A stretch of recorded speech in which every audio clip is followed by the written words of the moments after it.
All right. How's everybody doing?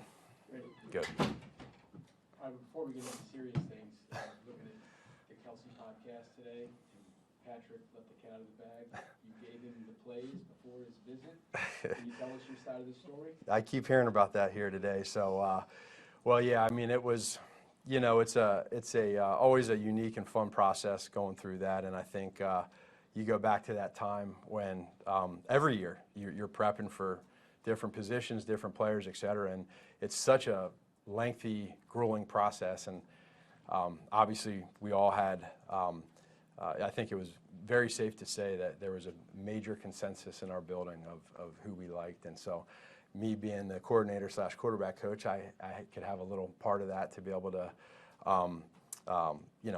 help out and see where he's at, and so I just know that Coach Reed and Veacher and a lot of other people in that building really like Patrick, including myself. And so you get a chance to meet with them. And, everybody has a process of what you go through.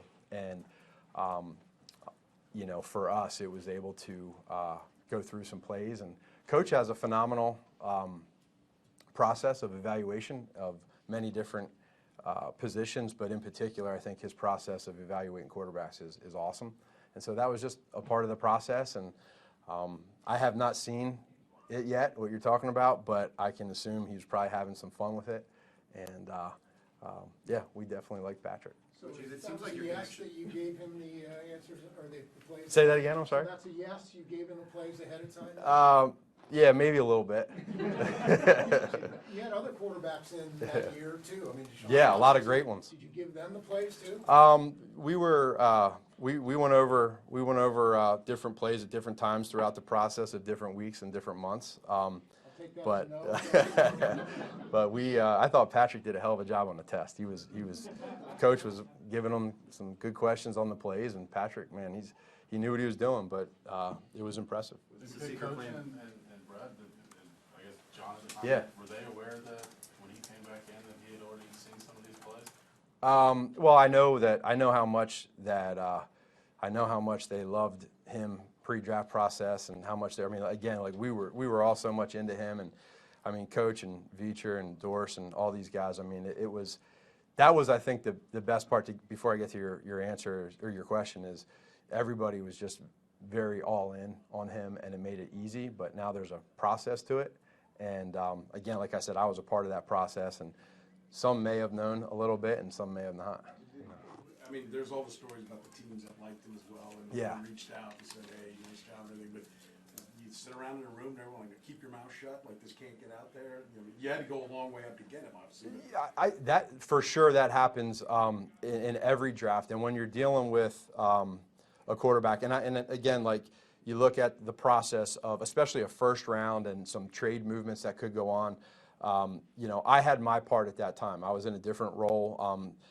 And for me, meaning like I was a quarterback coach / coordinator, and I could do everything that I could, knowing how I felt and knowing how everybody else felt, to try to help out. And but the guys in the war room, the GMs, the head coaches, et cetera, there's a method to the madness of how it goes down. There certainly is. Every team has their way. Some are very silent, and some are louder, and they can manipulate it however they want. I just know where we all stood, and I guess, like you said, Pat gave a little bit of the intel on that. We knew how much Brett liked Pat. I mean, that's kind of been the story. Yeah. Was there a conversation between two Delaware guys, like, okay, let's maybe help him in a special way because we really want him to impress Coach Reed? Well, again, I'll say this. I'll say that I know that when Coach was watching Patrick and just seeing, his tape on film and just in college, like every play that he had, I mean, Coach just kept talking about just the type of special plays that he was making. And obviously I know Veach was all over it, those two guys and Dorse. And so, I mean, it's for me to be able to, all of us, we talk. And so we all have talks, and then there's weeks and months and even longer than months that you talk about maybe a certain player, and you get closer and closer to the time of maybe drafting somebody, and you can get a big time liking for him. And but then at the same point in time, there's maybe some discussions of Delaware talk that could go down. And Veach is he definitely he was very big on Patrick, and I think it goes to show that he definitely knows what he's looking at with talent. Your connection with him very early on can be described as special. Like, just Yeah. like you guys have a thing going on. Why do you think that is? And who's that? You and Patrick. You know what? It's something where, again, I do go back on a serious note. I go back to this whole process and watching and a lot of different quarterbacks, a lot of different positions. Now, at that point in time, I was coordinator, so I was watching more positions than just quarterback. But when you find somebody that you all like and you really want to dig into where is he, and I think if you go back to remembering when he was coming out, there was a lot of concern about the conference that he played in, the defenses he was seeing, and was he going to translate from prior quarterbacks into an NFL quarterback, let alone a franchise future phenomenal quarterback. And for me, when you met the person, when you met Patrick, he's impossible to not like. And then you put the tape on, you start watching, and you can't put the clicker down, and you just watch more and more and more. Then you connect the person with it. Then you talk to other coaches. You talk to people around the league. And now you got to create your own opinion. And then when we ended up drafting Patrick and he came in, to be able to be in that room with Alex and Patrick and see that whole, just to see that thing develop organically between Alex and him, I got a big time respect for Patrick on how he handled himself as as a first round draft pick coming into Alex and where we were, because we were still winning. Then to leave and now come back 4 years later, 5 years later, I get to be able to see the growth that he's had, the appreciation of who he is from a person. I mean, he's so humble. He does not have an ego. But yet he wants to master this game. He wants to master the position, and it's internally driven. So when I see that, I love being a part of it, and I just want to be able to help him out as much as I can, and he helps me out too. So like that part, leaving and coming back because of some of the background we had before, that's the part that's fun for me now. Matt, a little bit about the game coming up. You weren't part of the games last year against the Bengals. Right. Do you remember watching the AFC Championship game live? Yeah. Had you checked out on football at that point? No, I didn't. You were looking at it. Were you surprised the Chiefs' offense couldn't get in going in the second half? Well, when you're watching it on TV, you can't really tell exactly what's going on specifically, what they're doing schematically.